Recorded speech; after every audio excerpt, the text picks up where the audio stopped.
Welcome to Reload Radio, all new podcast from Doom Nation. I'm your host, Special Cash. Um, I am supposed to have multiple people with me, but it is pretty hard to get them all together at the same time. So I am impatient. So I basically just said, I'll do it solo. So this one is on. I hope only this one will be solo. I don't expect to do multiple episodes in a row solo, simply because that's hard. It's kind of weird to me. I like to talk, I don't like to talk to the screen. But I know how to do it. I just don't like doing it. But yeah, this episode is supposed to be about Microsoft buying Activision and Blizzard. Alright, so this was pretty crazy. This deal was like $68 billion. I could do a lot with $68 billion, but Microsoft decided we're going to buy Activision for $68 billion. So today, we're going to talk about company's future, why did they do it, what were the events leading up to it, and what is the future of the games. Everyone wants to know what is going to be the future of Activision, Blizzard, Call of Duty, what is the exclusivity, all that. We're going to discuss that in this episode today. So yeah, let's get into it.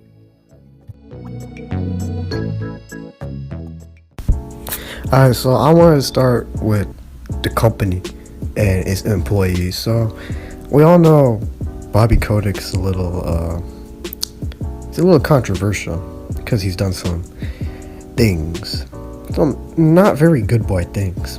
If you want to go search up yourself, I'm not going to talk about it here. It's a long thing. So basically, public eye is not very fond of him.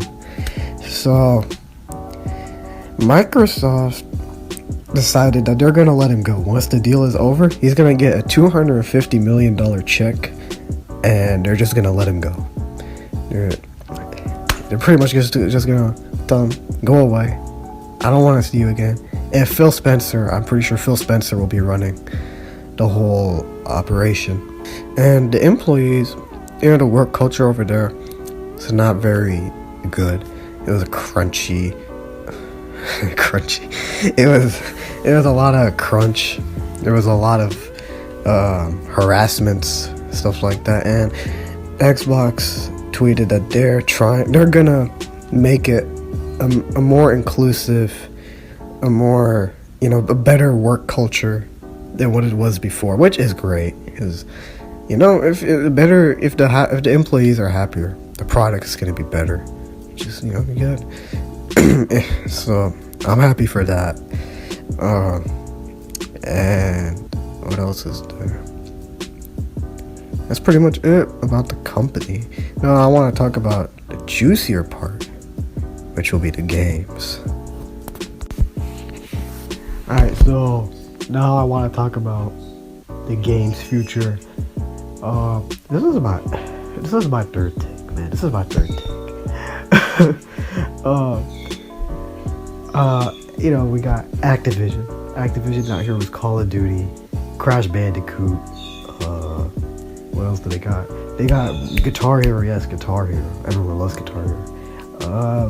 They got Blizzard coming in with Overwatch, StarCraft, World of Warcraft.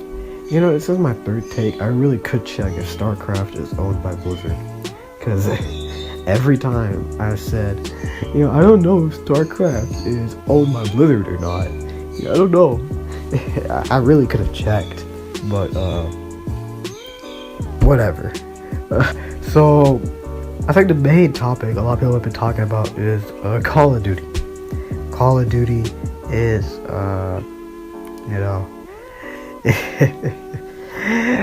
it's been sucking lately. The last few Call of Duties that have been happening, they haven't been good. They haven't been very good. Cold War. I liked Cold War, but a lot of people didn't like it. So, that affected sales a lot. And then we got Vanguard. Vanguard was Vantard. It was Vanturd. Some massive garbage. Glitchy as hell. Some things were literally just unplayable. Every time they fix something, they add 5 more bugs. It's hilarious, man. And people actually be liking it too, which is, I don't know. I don't know. You can like what you like. I'm allowed to criticize you though. So people have been wondering what's the future for Call of Duty. I think so. Next year's Call of Duty, it should be multi-platform no matter what, because Microsoft wouldn't have fully owned Activision by then. So I do think it'll be multi-platform, but I also think it'll be on Game Pass. And the reason I think this is because before Bethesda was fully owned by Microsoft, they made a deal, essentially putting all their games onto Game Pass before that acquisition was complete. And I don't see why Activision couldn't do this with Microsoft. I don't know why Microsoft won't do this again. I feel like a lot of people forgot about that, because I haven't seen anyone on Twitter tweeting about this, about games could be coming on Game Pass before the acquisition is complete. So I think that's an interesting thing. That's an interesting thing to see happening. Yeah. And next thing is gonna be Overwatch. No, wait, hold on. Let me go back to COD for a minute. I'm gonna go back to COD. And after 2022, right? I think it's supposed to be Modern Warfare 2. That's gonna come out this year. It should be Modern Warfare 2. Modern Warfare 2022. You know what? A good name would be Modern Warfare 22. That would be a good name. I think that's interesting. That's interesting to see. Next year will be Treyarch's game. Treyarch will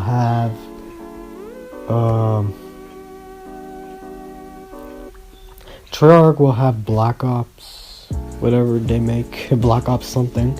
They'll make any Black Ops, and I think it has the potential to be very great with Microsoft's leadership. No more Bobby Kotick, no more toxic work culture, no more greedy higher ups, or the greedy higher ups, they might stay. And they have a constant cash flow from Game Pass. There's no sales and then no sales. It's always because Game Pass is a constant cash flow. As long as people are playing the game, they're gonna keep getting money. I think, personally, I think this is room for skepticism, right? I'm personally very skeptic about how developers make money from Game Pass, especially AAA developers.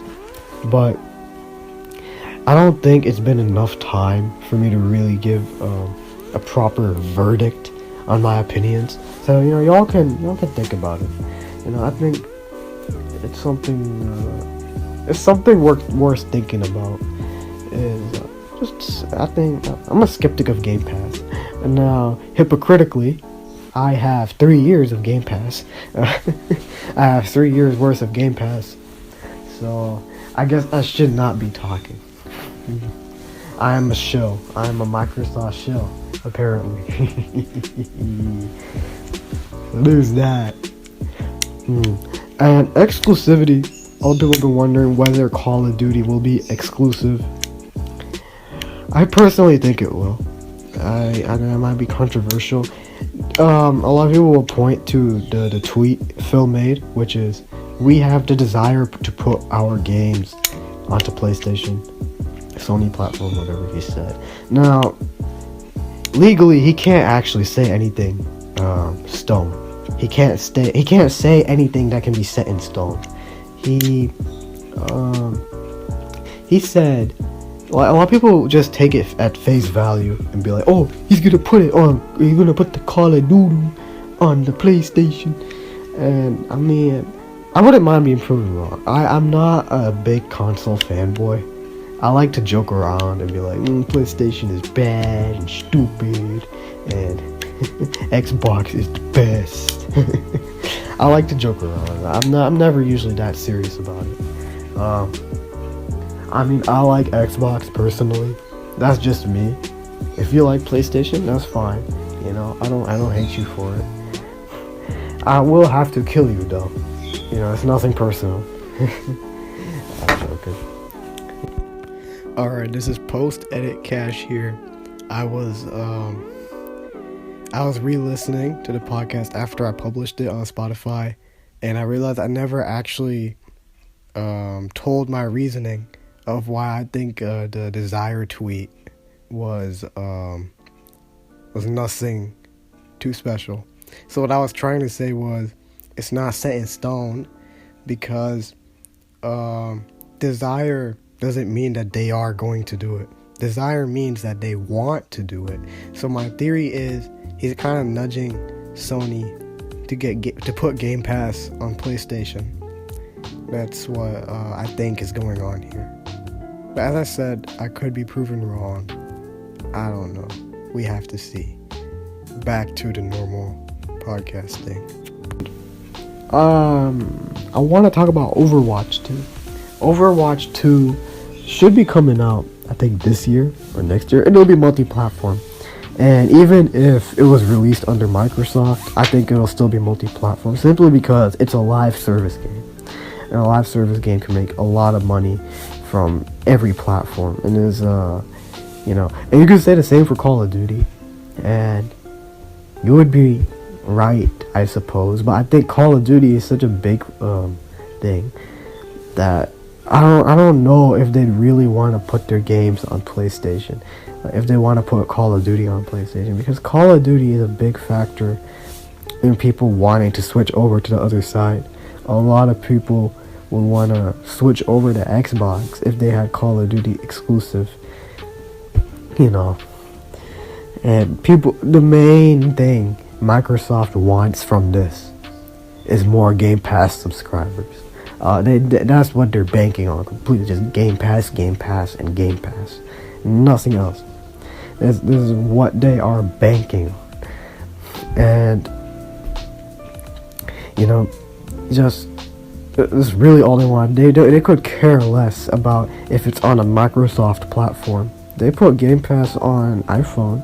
I mean, that's xCloud, but whatever. No, and you can access Game Pass, xCloud, through MacBook. And I don't think they'll care that much, as long as, let's say PlayStation allows Game Pass, then boom, every Xbox game will be on PlayStation. In fact, I wouldn't even want an Xbox, because then I'll just switch to PlayStation, and PlayStation will have all the Xbox games, and it'll have the PlayStation games too. It's a win-win right there. And Microsoft, I don't think they care. I really don't think they care, just because it's on Game Pass. They're making money. They're making lots of money from Game Pass. Game Pass is supposed to be the Netflix of gaming. Xbox's words, and they just want it to be everywhere. They want it to be everywhere so that they have more control over the gaming market. So it's interesting. It's an interesting thing to see. I also have another theory. I don't think anyone discussed this. Is maybe only the multiplayer will be on every platform. Then the campaigns, special modes, zombies, whatever, all those things will be only on Xbox. I could see that happening. And Xbox players get special perks too, along with the multiplayer, like maybe more skins, better free currency, maybe. There's a lot of possibilities. Game Pass members will definitely be getting free skins. They'll definitely be getting like free blueprints or whatever they're gonna make. Alright, so I'm gonna make a quick little segment about esports. Um, I don't really care about esports personally.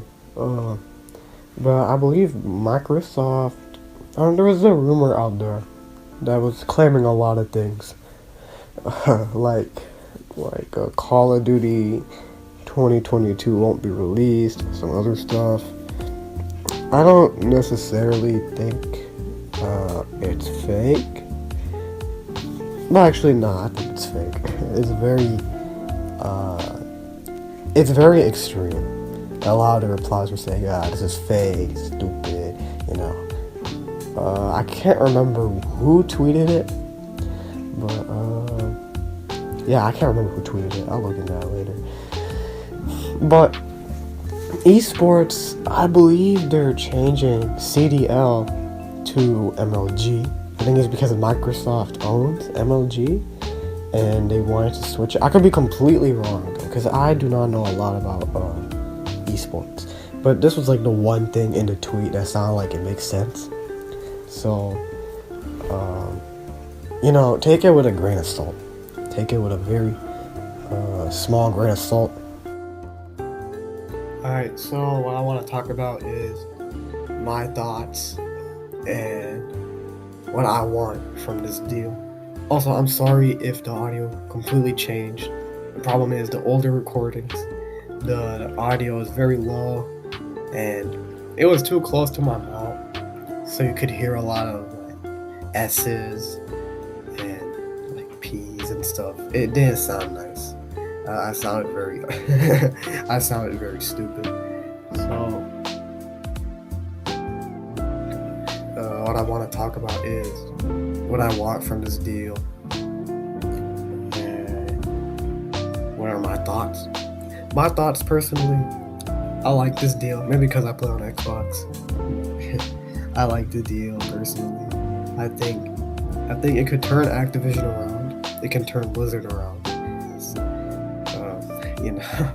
Hopefully those two companies can be turned around.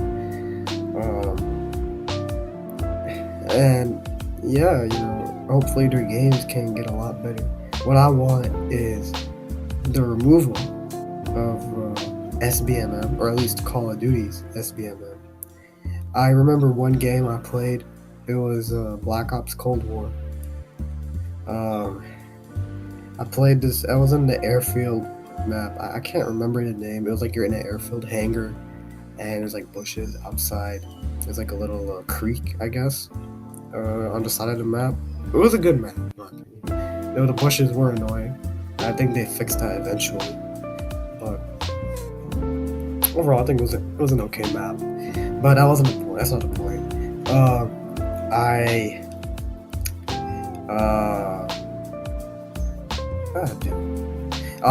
It was Strongholds or Hardpoint, and I was playing B, right? And I remember it very well. I was playing like the sweatiest sweat I've ever been. I was so sweaty, and just playing like esports FaZe Clan player, moving left and right and shooting people all around me, while there were no other teammates helping me. So thank you, teammates, very helpful. And then the end of the game, when my hands are shaking and stuff, I'm like, man, I can't be playing Call of Duty anymore. I shouldn't be playing Call of Duty. So I kind of took a break after that. Got back into it, and then I quit. So there's that. Vanguard, as I said before, Vanguard is trash. It will be trash. It'll always be trash. Maybe when the next Call of Duty comes out, they'll decide to fix it completely. But only time will tell. But as I said about SBMM only exists to keep noobs in their cocoon. In their little safe space, so that they don't get wrecked by people who are decently good at the game. The thing is, noobs spend a lot of money on the game, surprisingly. Little kids will spend a lot of money on a game because they think they think they look cool. and they can show their friends at the playground that I got a rose skin. Yay! I'm so good at the game. The reason they like to keep these players in their cocoons is so that they don't quit the game, and they don't feel like they don't want to spend money on the game.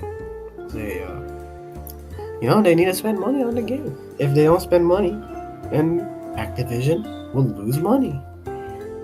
Very simple. And so for the mediocre players, right? The not extremely good, but it's not like they're baddies. Like me, what they like to do is they'll give you one good game, and then after that one good game, they'll give you two awful, sweaty matches. And then after those two, when they feel like you're gonna quit, they give you a good match. It's about player retention, just to keep the player addicted, getting that dopamine. And when they get that good game, so they can keep playing. The more they play, the more likely they're gonna spend money on the game. And yeah, that's what they bank on. In a way, I kind of miss loot boxes, because at least loot boxes didn't have this extreme SBMM. Even though, yeah, loot boxes are stupid, especially when you make them play to win. Not play to win, pay to win. When you make them pay to win, yeah, they're absolutely stupid, and they need to die. But yeah, at the same time, I was able to enjoy the games. Like Black Ops 4 was the last game I was actually able to enjoy playing consistently.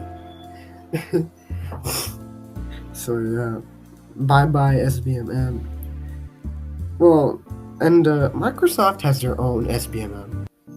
They call it like Play something 2. I can't remember. They use it for Halo Infinite, and I'm pretty sure they use it for Halo 5. And it's decent. Yeah, sometimes you'll go against sweats, but it's better than Call of Duty's. And these companies want money. You have to give them money. You have to let them get their money. Let them get a bag. Ranked. I do want to see ranked in Call of Duty. I know Cold War had it, and I tried it once and never again. I can't really remember what the experience was. I think a lot of people found it as just kind of mediocre. The whole ranked system, it's kind of garbage. But it was their first try, so I'll give them some slack. Hopefully with Microsoft's help, maybe a couple people from 343, they can make a good rank system. And I play ranked in Halo Infinite. They placed me in Silver 4. I know I'm a pro player, man. Where is my face, letter? Where is my face? Why am I not in face clan yet? But they put me in Silver 4. I guess I'm really that trash. I've been playing Halo for many years, and 343 decided, just die. Just go die. And they put me in Silver 4. I ranked up a bit. I'm on Gold 3 now. Yeah. And ranked is fun. I like ranked simply because it's a balanced experience. You're not going, most of the time, you're going against people that are around your rank, But, sometimes they'll say, why don't you go against a diamond player? Huh? Why don't you? Why don't you go against Onyx or Platinum when you're gold, Why don't you? It's not like you'll rank up from playing against them. Even if you win, you're not going to rank up any higher. It's going to be the same, I guess plus 15 points, right? So, what's the point? What's the point? And and the funny thing is, if you're playing against bronze and you dunk on them, they're not going to rank you up a lot. They might give you a plus 10 in the CSR points. If you understand it, you understand it. If you don't, plus 10 is not as much. Plus 15 is a lot more. Okay. And they could do some changes. Overall, I think it's a decent ranked experience. They can just copy paste it into Call of Duty. once Microsoft takes them over, and I would not be mad. I wouldn't be mad. So I think that's all I have for this Activision Blizzard thing. I guess I'll get to the outro.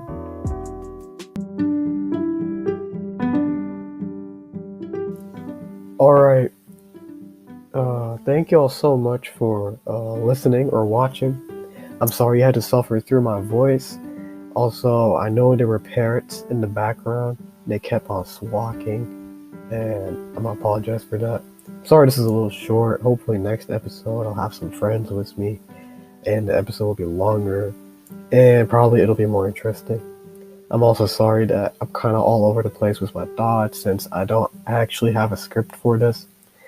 I actually had 3 previous podcast scripts ready, but as I said, his computer messed up, and once he finally got back in, those scripts became outdated.